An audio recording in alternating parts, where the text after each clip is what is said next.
Hello and welcome to Reason News. There's been a potential breakthrough in the ongoing conflict between Russia and Ukraine, with the United States announcing a ceasefire agreement in the Black Sea. However, the situation is far from straightforward, with conflicting statements from Moscow and Kyiv.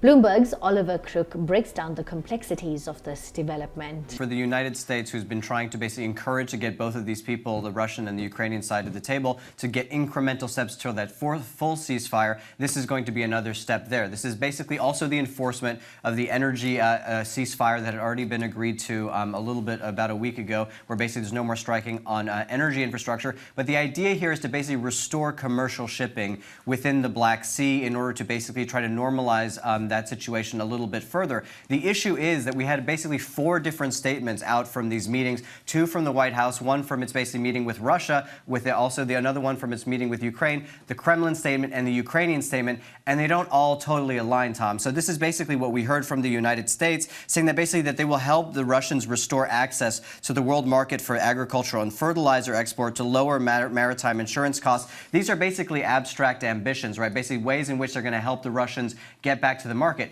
When we saw the Kremlin statement, on the other hand, they basically said that they will agree to this sort of situation in the Black Sea and this sort of partial ceasefire only if there is a lifting of sanctions, removal of sanctions on financial institutions involved in ensuring international food trade, their reconnection, these financial institutions, to SWIFT. We remember the SWIFT payment system is at the center of the sanctions regime against the Russians. Also removing sanctions on companies that are producing and exporting foods. Also removing sanctions on basically any ships that are flying the Russian flags that are involved in the sort of food trade, right? So the next question is going to be basically how much daylight is there again, and we don't really know the answer to this question, between how Trump sees things and Putin sees things, because the Trump administration has been very basically active in saying that basically the ceasefire is effectively agreed to at the highest level. They just need to work out the details. As we get closer into the actual nitty-gritty of what is being agreed in these conversations, how enforceable they are, that is going to be the sort of principal question going into a sort of full ceasefire, which the Trump administration would like to reach before basically April 20th, which I think seems very ambitious to many of the sort of observers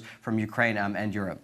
The United States, in a press briefing on Tuesday, declared that Russia and Ukraine had agreed to a ceasefire in the Black Sea aimed at facilitating the safe passage of grain shipments.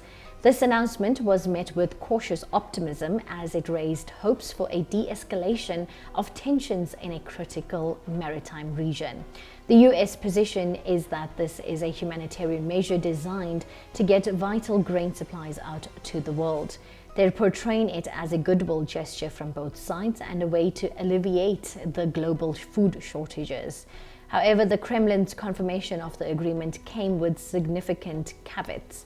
Moscow stated that the ceasefire was conditional on the lifting of sanctions imposed on Russian banks and companies involved in the agricultural exports. This crucial detail was notably absent from the US statements, raising questions about the true nature of the agreement. The Russian position is very different. They're leveraging this as a bargaining chip, demanding sanctions relief in exchange for facilitating grain exports. They're essentially saying, we'll open the sea lanes, but you have to lift the economic pressure. Ukrainian President Volodymyr Zelensky confirmed that his forces would observe the partial truce immediately, indicating a willingness to cooperate. However, the discrepancies between the US and Russian statements have created uncertainty about the long-term viability of the ceasefire. The conflicting narratives surrounding the ceasefire agreement highlight the complexities of the ongoing conflict. The lack of clarity regarding the conditions and terms of the truce raises concerns about its potential for long-term stability. The global implications of the situation are significant, as food security remains a pressing issue. The key question is whether the ceasefire can hold. The discrepancies between the US and Russian statements suggest that there's still a lot of room for misunderstanding and mistrust. The world is watching to see if this can actually lead to a meaningful de-escalation. The Black Sea ceasefire agreement, while a potential step towards de-escalation, remains shrouded in uncertainty. The conflicting statements from the US, Russia and Ukraine underscored the complexities of the situation. As Reason News, we will continue to monitor this developing story, providing you with updates as they emerge. The world watches, waiting to see if this fragile truce can hold. Thank you for watching. Until next time, stay informed, stay curious, and stay updated.